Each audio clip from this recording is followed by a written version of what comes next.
China began building its space station, Tiangong, with the launch of its Tianhe core module in April 2021. The first phase involved a series of verifications for Tiangong's key technologies, which were accompanied by the Shenzhou 12 and Shenzhou 13 manned missions. 3、2、1，点火！ The second phase of construction, the assembly of the Tiangong other components, began on May 2022, when the Tianzhou 4 cargo spacecraft was launched. The resupply mission ferried materials for the in-orbit assembly of the space station.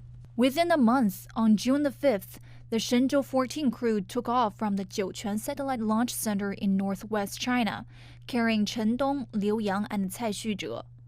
The most challenging tasks of the trail were to assist with the assembly of Wentian and Mengtian laboratories during their 6-month sojourn in space.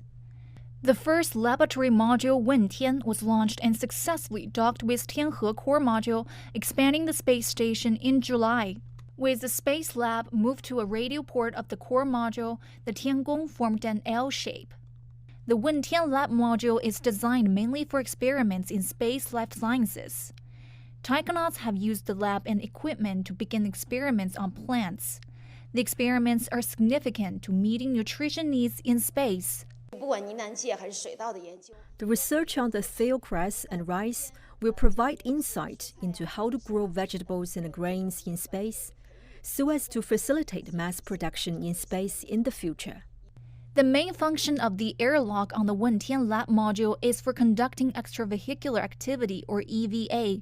The Shenzhou 14 crew's EVA, also known as spacewalks, were conducted using the Wentian airlock for entry and exit into the space station. During the spacewalks, a series of tasks were completed, including installing equipment on the exterior of Tiangong and demonstrating vital emergency return capabilities. For the emergency rescue trial from outside the space station, our testing has become more difficult. The taikonaut who was rescued this time has also shown great courage because he had to let go of the rails in space. He had completely dependent on another person. The second laboratory module, Mengtian, was launched on October the 31st.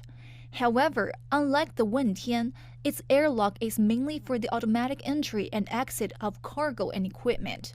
The lab is designed for space science and application experiments. After completing the transposition maneuver of the Mengtian module on November the 3rd, the T-shaped structure of China's space station was formed. With the Tiangong space station's T-shaped structure now completed in orbit, the Tiangong is expected to operate for at least a decade, or possibly even longer. China says the space station will be a platform for scientific and technological cooperation, open to the international community.